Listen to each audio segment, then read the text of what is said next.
10 मई बने और 28 मई बने, तो हमने धमाके भी एटमी किए थे। इससे पहले भी नवाज शरीफ साहब की क़यादत में सारा कुछ हुआ। इस वजह से क्या जवाब देना चाहेंगे?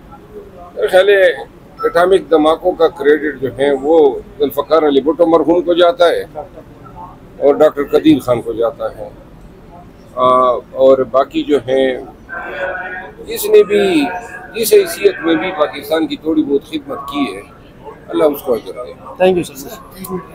में तशक्कुर है, ये तभी मुमकिन हुआ है जब पूरी कौम ने यकजहती का मुजाहरा किया और डट के जो है अफवाज पाकिस्तान की पुष्ट पे खड़ी हुई है। इसका क्रेडिट पूरी कौम को जाता है, पूरे अफवाज पाकिस्तान को जाता है, बड़ी बेरियाँ तमाम को जाता है, और एक हमारा कौमी दिन है। हम इस पे पाकिस्तान के तमाम आवाम को मुबारकबाद देते हैं। पीटीआई को अब टेबल पे बैठना चाहिए टॉक्स के लिए? मेरा ख्याल है अब टॉक्स होंगे बगैर टेबल के। पीटीआई में आखिर इख्तिलाफ किस जगह पे है?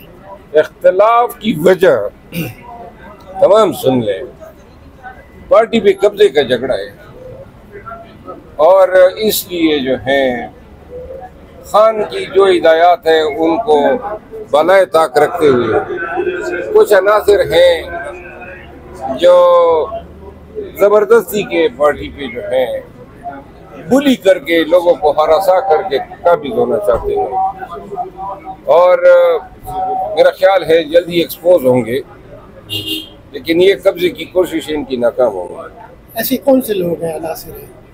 किस जो जितने भी इंतशार है इसके पीछे वजह यही है, लोग खान की हिदायत को फॉलो कर रहे हैं, और खान ने कहा है कि पार्टी में जो है कोई मौरूसियत नहीं होगी। शुक्रिया।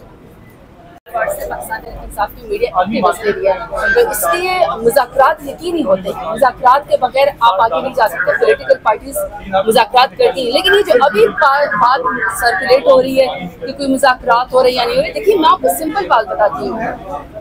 असल में खान साहब को बाहर आ जाना चाहिए। खान साहब के तमाम केसेस झूठे, और ये बात अब साबित हो चुकी है पॉलिटिकल विक्टिमाइजेशन। खान साहब को बाहर आ जाना चाहिए। दूसरा, जब तक बैरिस्टर गौहर साहब या सलमान अकरम राजा साहब खान साहब से हमें बताएंगे नहीं कि खान साहब ने मुज़ाकरात का वो दिया है टाइम, तो मैं तो इसके ऊपर कॉमेंट नहीं कर सकती। मुझे तो नहीं पता कौन सा मुज़ाकरात हो रहे हैं, मैंने तो अभी तक नहीं सुना, इसलिए वो मुज़ाकरात का मुझे नहीं पता, ना हो रहे हैं, ना मुझे इसके कोई इल्म है। वो तो तब होगा जब बैरिस्टर गौहर साहब और सलमान अकरम राजा साहब हमें बताएंगे। लेकिन मुझे ये पता है कि खान साहब जब भी बात करेंगे, खान साहब अपनी जात के लिए बात नहीं करते, खान साहब अपने खानदान के लिए बात नहीं करते, खान साहब किसी फायदे की बड़ी दाग बैठी है। बिल्कुल हम सब इस बात के ऊपर फख्र भी करते और शुक्र भी करते हैं। मरवत साहब ने कहा है कि पार्टी के ऊपर कब्जे की कोशिश की जा रही है, इस हवाले से आप क्या कमेंट करना चाहिए? कौन कब्जा कर रहा है, किसने कहा? आप बता सकती है। उन्होंने कहा है, मरवत साहब ने कहा है कि पीटीआई की अभी बल्कि उन्होंने बात की है कि कब्जे की कोशिशें जारी है। मुझे तो नहीं पता, मुझे ये पता है कि पाकिस्तान के 25 करोड़ आवाम के दिलों के ऊपर एक ही बड़े लीडर का कब्जा है, और उसका नाम इमरान खान है। जितना आपने उसके नजरिए को दबा दिया, जितने आपने उसकी पार्टी को खत्म करने की कोशिश की, जितना आपने उसको बेगुनाह जेल की काल कोठरी में डाला हुआ है, अगर कोई शख्स नहीं झुक रहा, कोई शख्स नहीं बिक रहा है जो बहादुर से मुकाबला कर रहा है, उसका नाम इमरान खान है। और पाकिस्तान तहरीक इंसाफ इमरान खान की थी, इमरान खान की है और इमरान खान की रहेगी। हम सब जितने भी यहाँ पे पाकिस्तान तहरीक इंसाफ के 93 लोग आए हैं, सब इमरान खान के वोट की वजह से आए। हम में से कोई शख्स काउंसलर भी नहीं बन सकता इमरान खान साहब के वोट के बगैर, इसलिए पाकिस्तान तहरीक इंसाफ के ऊपर कोई कब्जा नहीं कर सकता। ये पार्टी वर्कर्स की है। हम जैसे जितने भी यंग चेहरे हैं जो खान साहब ने पॉलिटिक्स में 2013 से इंट्रोड्यूस किए हैं, तो हमारे बैकग्राउंड सिर्फ सियासी खान साहब के नज़रिए की वजह से। इसी तरह और लीडर्स आते रहेंगे।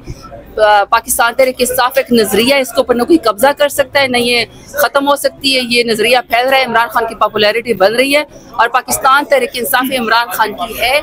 हम इमरान खान के नज़रिए के साथ खड़े हैं, चाहे जो मर्जी कोई बोले।